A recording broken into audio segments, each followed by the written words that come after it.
Northanger Abbey by Jane Austen, Volume 2, Chapter 14. Catherine was too wretched to be fearful. The journey in itself had no terrors for her, and she began it without either dreading its length or feeling its solitariness. Leaning back in one corner of the carriage in a violent burst of tears, she was conveyed some miles beyond the walls of the abbey before she raised her head, and the highest point of ground within the park was almost closed from her view before she was capable of turning her eyes towards it. Unfortunately, the road she now traveled was the same which only 10 days ago she had so happily passed along in going to and from Woodston. And for 14 miles, every bitter feeling was rendered more severe by the review of objects on which she had first looked under impressions so different. Every mile, as it brought her nearer Woodston, added to her sufferings, and when, within the distance of 5, she passed the turning which led to it, and thought of Henry so near, yet so unconscious, her grief and agitation were excessive. The day which she had spent at that place had been one of the happiest of her life. It was on that day that the General had made use of such expressions with regard to Henry and herself, had so spoken and so looked as to give her the most positive conviction of his actually wishing their marriage. Yes, only 10 days ago had he elated her by his pointed regard, had he even confused her by his too significant reference. And now, what had she done, or what had she omitted to do, to merit such a change? The only offense against him of which she could accuse herself had been such as was scarcely possible to reach his knowledge. Henry and her own heart only were privy to the shocking suspicions which she had so idly entertained, and equally safe did she believe her secret with each. Designedly, at least, Henry could not have betrayed her. If indeed by any strange mischance his father should have gained intelligence of what she had dared to think and look for, of her causeless fancies and injurious examinations, she could not wonder at any degree of his indignation. If aware of her having viewed him as a murderer, she could not wonder at his even turning her from his house. But a justification so full of torture to herself she trusted would not be in his power. Anxious as were all her conjectures on this point, it was not, however, the one on which she dwelt most. There was a thought yet nearer, a more prevailing, more impetuous concern. How Henry would think and feel and look when he returned on the morrow to Northanger and heard of her being gone, was a question of force and interest to rise over every other, to be never ceasing, alternately irritating and soothing. It sometimes suggested the dread of his calm acquiescence, and at others was answered by the sweetest confidence in his regret and resentment. To the General, of course, he would not dare to speak, but to Eleanor, what might he not say to Eleanor about her? In this unceasing recurrence of doubts and inquiries, on any one article of which her mind was incapable of more than momentary repose, the hours passed away, and her journey advanced much faster than she looked for. The pressing anxieties of thought, which prevented her from noticing anything before her, when once beyond the neighborhood of Woodston, saved her at the same time from watching her progress, and though no object on the road could engage a moment's attention, she found no stage of it tedious. From this she was preserved, too, by another cause, by feeling no eagerness for her journey's conclusion. For to return in such a manner to Fullerton was almost to destroy the pleasure of a meeting with those she loved best, even after an absence such as hers, an 11 weeks' absence. What had she to say that would not humble herself and pain her family, that would not increase her own grief by the confession of it, extend an useless resentment, and perhaps involve the innocent with the guilty in undistinguishing ill will? She could never do justice to Henry and Eleanor's merit. She felt it too strongly for expression, and should a dislike be taken against them, should they be thought of unfavorably, on their father's account, it would cut her to the heart. With these feelings she rather dreaded than sought for the first view of that well-known spire which would announce her within 20 miles of home. Salisbury she had known to be her point on leaving Northanger, but after the first stage she had been indebted to the postmasters for the names of the places which were then to conduct her to it. so great had been her ignorance of her route. She met with nothing, however, to distress or frighten her. Her youth, civil manners, and liberal pay procured her all the attention that a traveller like herself could require, and stopping only to change horses, she travelled on for about 11 hours without accident or alarm, and between 6 and 7 o'clock in the evening found herself entering Fullerton.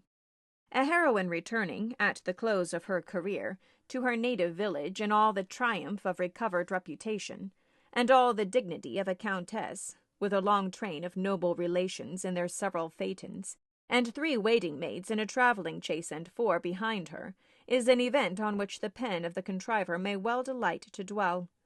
It gives credit to every conclusion, and the author must share in the glory she liberally bestows. But my affair is widely different.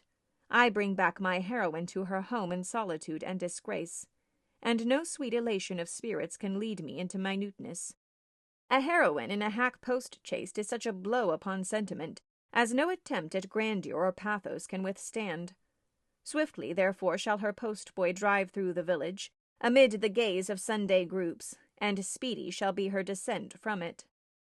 But whatever might be the distress of Catherine's mind as she thus advanced towards the parsonage, and whatever the humiliation of her biographer in relating it, she was preparing enjoyment of no everyday nature to those to whom she went, first in the appearance of her carriage, and secondly in herself. The chaise of a traveller being a rare sight in Fullerton, the whole family were immediately at the window, and to have it stop at the sweep-gate was a pleasure to brighten every eye and occupy every fancy. A pleasure quite unlooked for by all but the 2 youngest children, a boy and a girl of 6 and 4 years old, who expected a brother or sister in every carriage. Happy the glance that first distinguished Catherine. Happy the voice that proclaimed the discovery. But whether such happiness were the lawful property of George or Harriet could never be exactly understood. Her father, mother, Sarah, George, and Harriet, all assembled at the door to welcome her with affectionate eagerness, was a sight to awaken the best feelings of Catherine's heart. And in the embrace of each, as she stepped from the carriage, she found herself soothed beyond anything that she had believed possible. So surrounded, so caressed, she was even happy. In the joyfulness of family love, everything for a short time was subdued, and the pleasure of seeing her, leaving them at first little leisure for calm curiosity, they were all seated round the tea-table, which Mrs. Morland had hurried for the comfort of the poor traveller, whose pale and jaded looks soon caught her notice, before any inquiry so direct as to demand a positive answer was addressed to her. Reluctantly, and with much hesitation, did she then begin what might perhaps at the end of half an hour be termed by the courtesy of her hearers an explanation. But scarcely within that time could they at all discover the cause, or collect the particulars of her sudden return. They were far from being an irritable race, far from any quickness in catching, or bitterness in resenting affronts.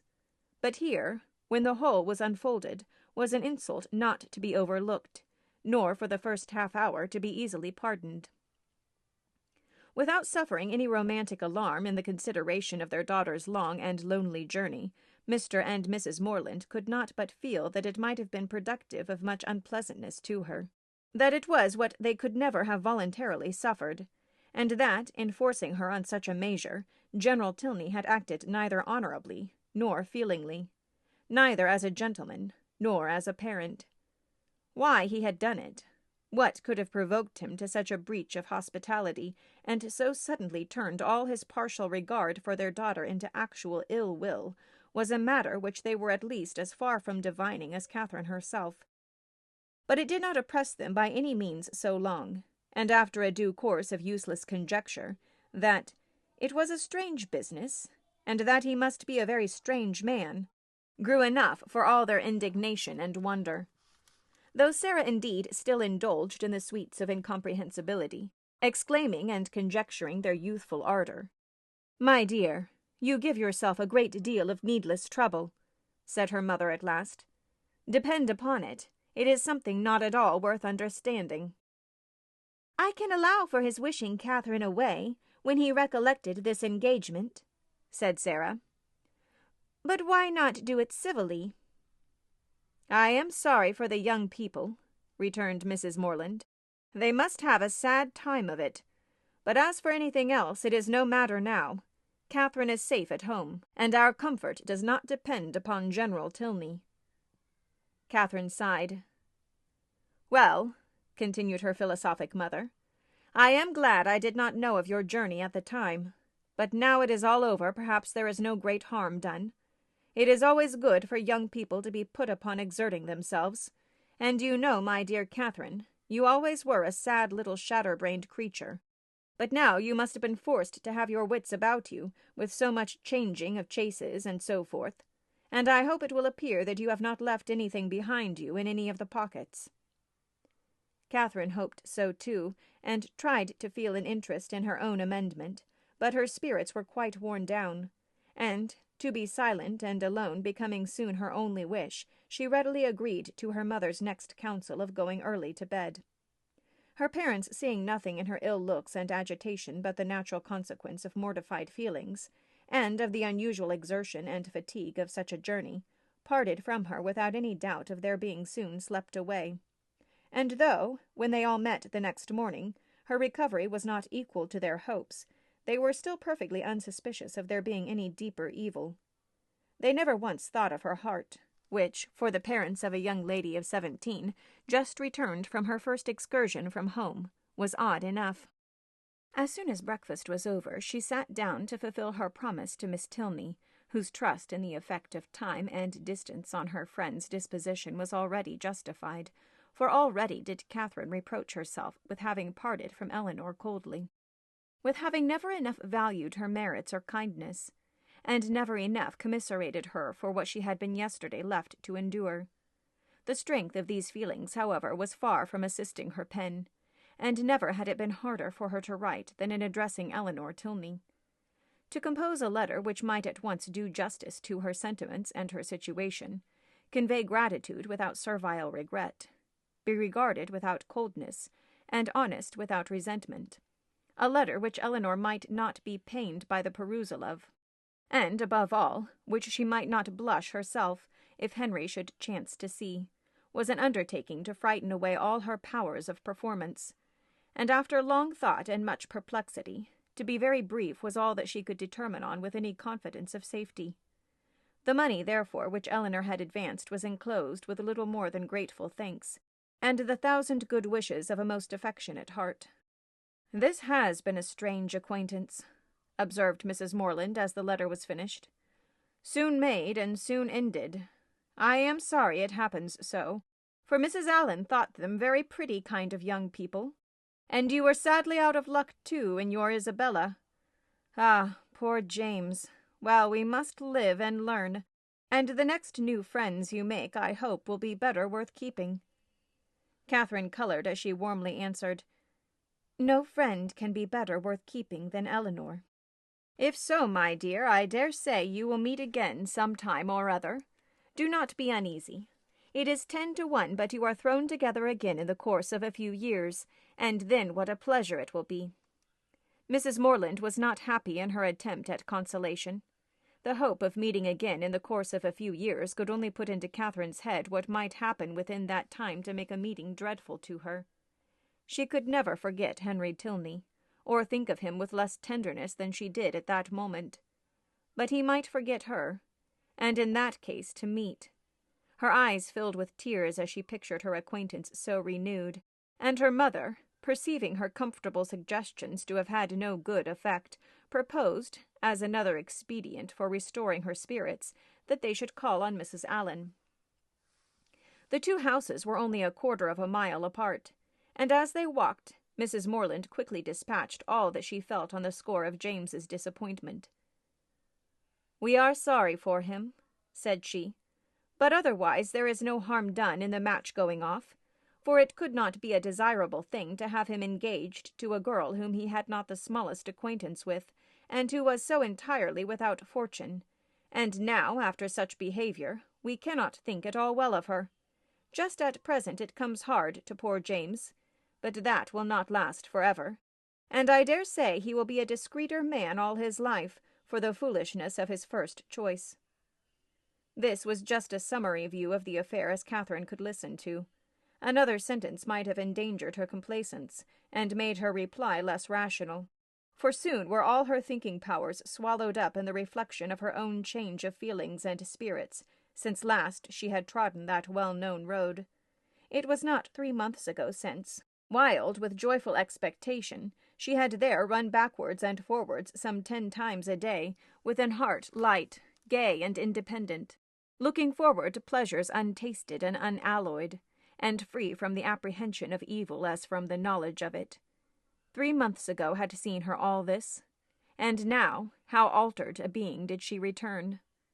She was received by the Allens with all the kindness which her unlooked-for appearance, acting on a steady affection, would naturally call forth, and great was their surprise and warm their displeasure on hearing how she had been treated, though Mrs. Morland's account of it was no inflated representation, no studied appeal to their passions.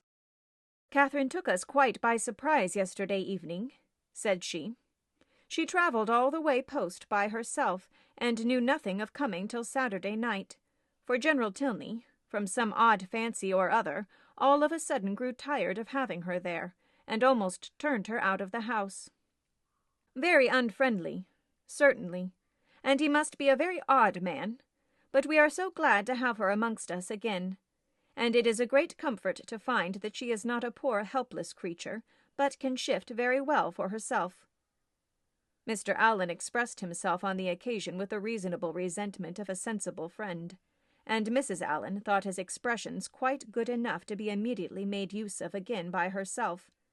His wonder, his conjectures, and his explanations became in succession hers, with the addition of this single remark: "I really have not patience with the General," to fill up every accidental pause, and "I really have not patience with the General," was uttered twice after Mr. Allen left the room, without any relaxation of anger or any material digression of thought. A more considerable degree of wondering attended the third repetition, and after completing the fourth, she immediately added, "Only think, my dear, of my having got that frightful great rent in my best Mechlin so charmingly mended before I left Bath, that one can hardly see where it was. I must show it you some day or other. Bath is a nice place, Catherine, after all. I assure you I did not above half like coming away. Mrs. Thorpe's being there was such a comfort to us, was not it? You know you and I were quite forlorn at first." "Yes, but that did not last long," said Catherine, her eyes brightening at the recollection of what had first given spirit to her existence there. "Very true. We soon met with Mrs. Thorpe, and then we wanted for nothing. My dear, do not you think these silk gloves wear very well? I put them on new the first time of our going to the lower rooms, you know, and I have worn them a great deal since. Do you remember that evening?" "Do I? Oh, perfectly." "It was very agreeable, was not it? Mr. Tilney drank tea with us, and I always thought him a great addition. He is so very agreeable. I have a notion you danced with him, but am not quite sure. I remember I had my favorite gown on." Catherine could not answer, and after a short trial of other subjects Mrs. Allen again returned to, "I really have not patience with the General. Such an agreeable, worthy man as he seemed to be. I do not suppose, Mrs. Morland, you ever saw a better-bred man in your life. His lodgings were taken the very day after he left them, Catherine. But no wonder. Milsom Street, you know." As they walked home again, Mrs. Morland endeavored to impress on her daughter's mind the happiness of having such steady well-wishers as Mr. and Mrs. Allen, and the very little consideration which the neglect or unkindness of slight acquaintance like the Tilneys ought to have with her, while she could preserve the good opinion and affection of her earliest friends. There was a great deal of good sense in all this, but there are some situations of the human mind in which good sense has very little power, and Catherine's feelings contradicted almost every position her mother advanced. It was upon the behavior of these very slight acquaintance that all her present happiness depended, and while Mrs. Morland was successfully confirming her own opinions by the justness of her own representations, Catherine was silently reflecting that now Henry must have arrived at Northanger. Now he must have heard of her departure, and now, perhaps, they were all setting off for Hereford.